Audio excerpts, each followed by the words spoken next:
Assalamualaikum warahmatullahi wabarakatuh. Selamat pagi dan salam sejahtera bagi kita semua. Pertama-tama, marilah kita panjatkan puji dan syukur kehadirat Allah yang Maha Esa, karena atas rahmat dan karunia-Nya kita dapat memaparkan hasil dari tugas proyek mata kuliah Usaha Tani pada pagi hari ini dengan keadaan sehat walafiat. Sebelumnya, perkenalkan saya Rita Rahmayandi dengan akhiran NPM 031 selaku moderator yang akan memandu jalannya presentasi pada hari ini. Nah, di sini kelompok kami akan memaparkan hasil analisis usaha tani cabai rawit merah di Taman Jaya, Kecamatan Taman Sari, Kota Tasikmalaya. Adapun anggota kelompok kami yaitu di sini eh, ada Siti Nurhalimah dengan akhiran NPM 030. Lalu saya sendiri, lalu di sini ada Anton Alista dengan akhiran NPM 098. Di sini ada Dinda Ayuni dengan akhiran NPM 102 dan Alicia Fariza Isla dengan akhiran NPM 132.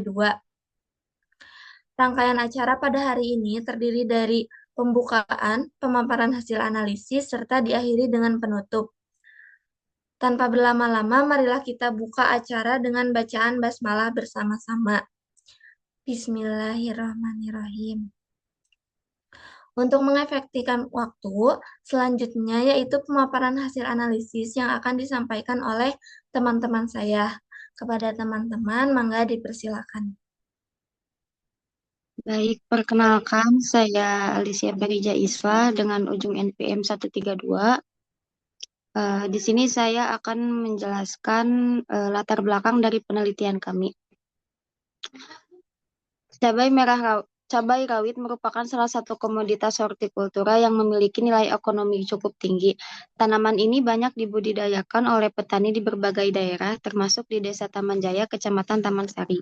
Namun, dalam praktiknya, petani sering menghadapi beberapa kendala. Salah satunya adalah tingginya biaya produksi serta fluktuasi harga jual yang tidak menentu. Kondisi ini tentu dapat memengaruhi pendapatan petani. Oleh karena itu, dilakukan analisis biaya dan pendapatan untuk mengetahui tingkat keuntungan dan efisiensi usaha tani cabai rawit. Melalui analisis ini diharapkan petani dapat meningkatkan pengelolaan usahanya dan lebih tepat dalam mengambil keputusan. Next.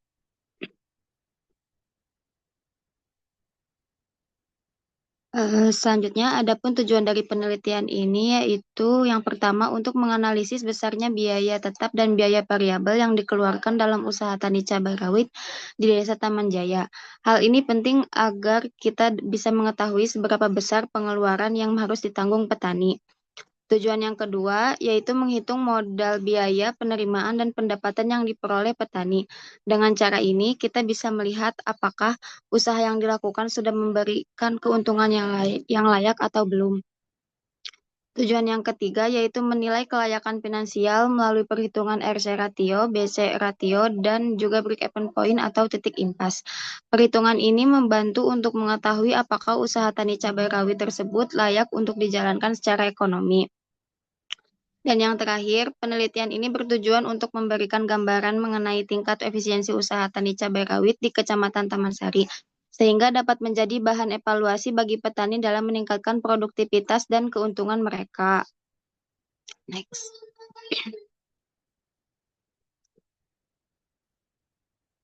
Adapun metodologi penelitian kami, penelitian ini dilakukan di Desa Taman Jaya, Kecamatan Taman Sari, Kota Tasikmalaya.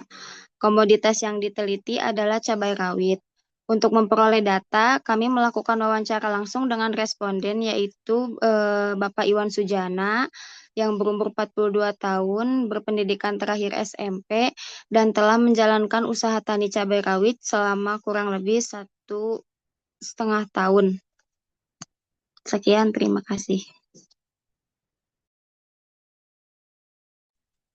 Baik, sebelumnya perkenalkan nama saya Siti Nurhalimah dengan ujung NPM 030. Di sini saya akan memaparkan hasil dari survei kemarin, yang dimana pada biaya tetapnya itu di sini terdapat pajaknya itu terdapat 280.000, lalu pada penyusutan alatnya 356.000 serta jumlahnya itu 363.000. Next. Nah, adapun pada biaya variabel yang dimana pada benih itu terdapat 7.000 unit, 7.000 bibit, yang dimana satu bibitnya itu 500 dan total semuanya yaitu 3.500.000. Yang selanjutnya yaitu ada fungisida antrakol yang dimana 1 kilonya itu 135.000 dan insektisida curakron di sini 1/4 liter harganya itu 360 dan untuk 1/4 liter itu 90.000. Lalu insektisida demolins 1/4 liter 170.000. Terus insektisida dangke 1/4 liter 75.000. Selanjutnya itu tuh pupuk grower. Satu karungnya itu 800.000. Terus pupuk MPK 1616, satu karungnya itu 1.120.000. Terus pupuk boron, satu karungnya itu 115. Terus KNO putih 10 kilo, yang dimana 1 kilonya itu 50.000, jadi semuanya 500.000. Next.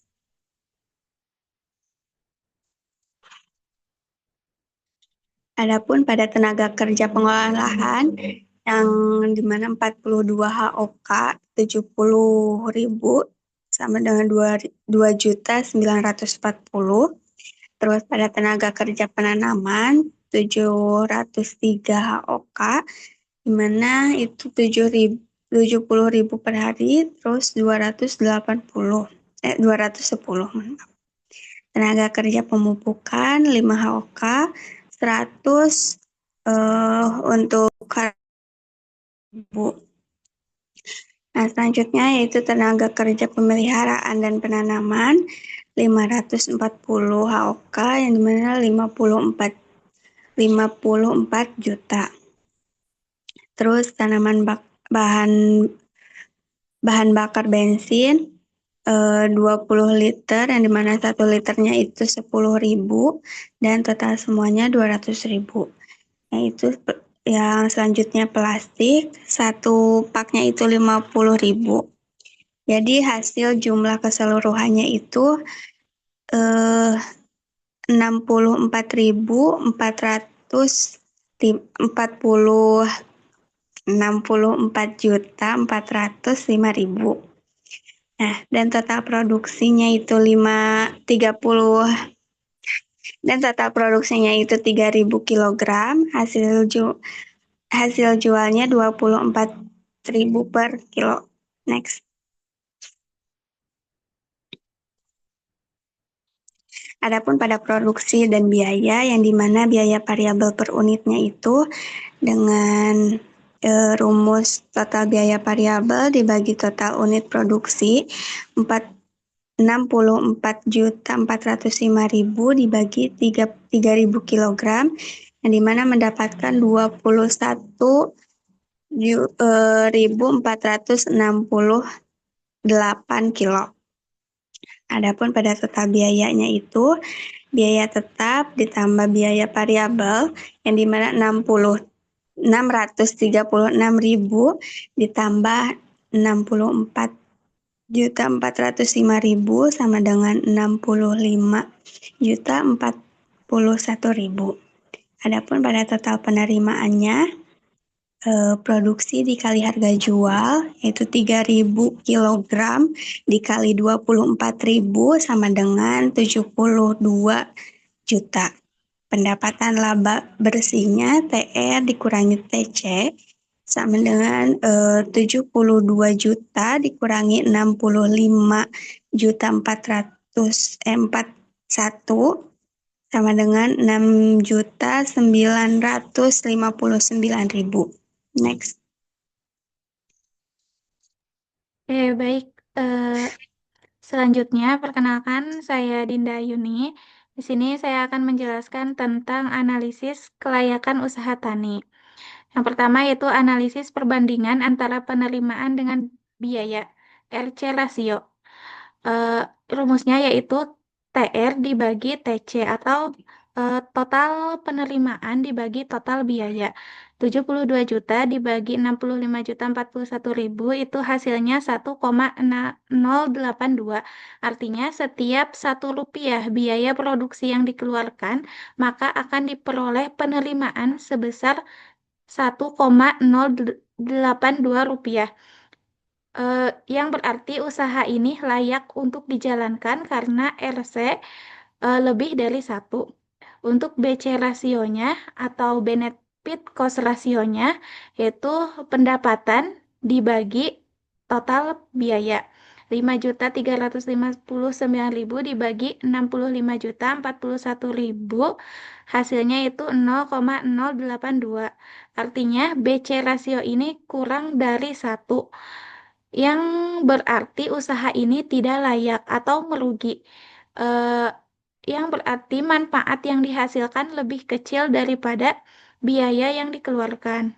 Selanjutnya itu ada BEP unit. Biaya tetap dibagi harga jual per unit dikurangi biaya variabel per unit. Hasilnya 339,483. Kesimpulannya, jumlah minimal produksi agar tidak merugi itu sebesar 339,483. Nah, kalau produksi di atas 339 ini sudah menghasilkan keuntungan. Nah, selanjutnya itu BEP harga, biaya tetap dibagi 1 dikurangi biaya variabel per unit dibagi harga jual per unit, hasilnya 6.028.436 rupiah.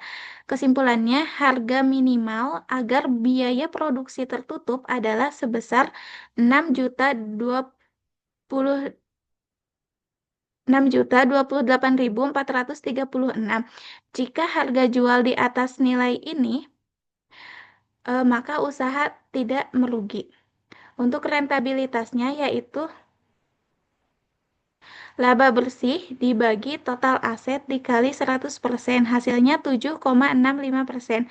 Kesimpulannya, usaha tani cabai rawit ini menghasilkan laba sebesar 7,65% dari total aset atau modal keseluruhan yang digunakan. Sekian, dikembalikan ke moderator.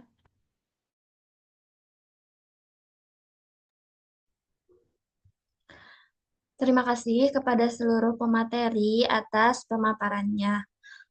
Nah, lalu di sini ada kesimpulan dari apa yang telah teman-teman saya sampaikan. Usaha tani cabai rawit di Desa Taman Jaya memerlukan biaya produksi sebesar Rp61.041.000 dengan penerimaan Rp70.400.000 dan pendapatan bersih Rp5.359.000. Nilai RC rasio 1,08 menunjukkan usaha ini layak dan menguntungkan. Sedangkan BEP 339,48 kg menandakan risiko kerugian kecil. Secara keseluruhan, usaha tani cabai rawit tergolong efisien dan berpotensi meningkatkan pendapatan petani.